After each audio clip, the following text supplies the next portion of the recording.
রানাঘাট শ্যামনগর পঞ্চায়েতের অন্তর্গত রূপশ্রী বাজারে উদ্বোধন হলো বিজেপির কার্যালয়। এই উদ্বোধন অনুষ্ঠানে উপস্থিত ছিলেন রানাঘাট দক্ষিণ বিধানসভা কেন্দ্রের বিধায়ক অসীম কুমার বিশ্বাস মহাশয় এবং নদিয়া জেলার বিজেপির জেনারেল সেক্রেটারি দীপক দে সহ বিজেপির একাধিক নেতৃবর্গ। দলীয় পতাকা উত্তোলন ও প্রদীপ প্রজ্বলনের মধ্য দিয়ে এবং ফিতে কেটে দলীয় কার্যালয় উদ্বোধন করা হয় আজ। রানাঘাট থেকে সন্তুদের একটি বিশেষ report, Ranaghat live news Bangla, Ranaghat. Bharat माता की, भारत माता की, बीजेपी बीजेपी बीजेपी जिंदाबाद। बीजेपीर विचारधारा गोटा भारते छड़िए दाओ। डॉक्टर श्यामा प्रसाद मुखोपाध्याय चिंता भावना गोटा बांग्लाय छड़िए दाओ।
শ্যামনগর অঞ্চলের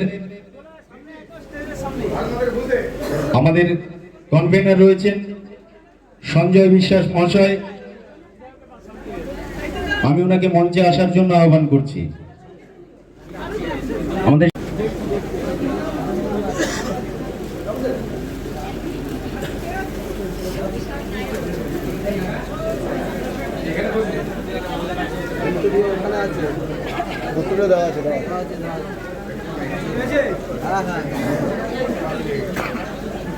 আমাদের সকলের প্রিয় রানাঘাট দক্ষিণ সাংগঠনিক জেলার আমাদের বিধায়ক সাহেব মাননীয় অসীম কুমার বিশ্বাসকে পুষ্পস্তবক দিয়ে এবং উত্তরীয় পরিয়ে সম্মানিত করলেন আমাদের ৩ নম্বর মণ্ডলের জিএস সঞ্জয় বিশ্বাস মহাশয়।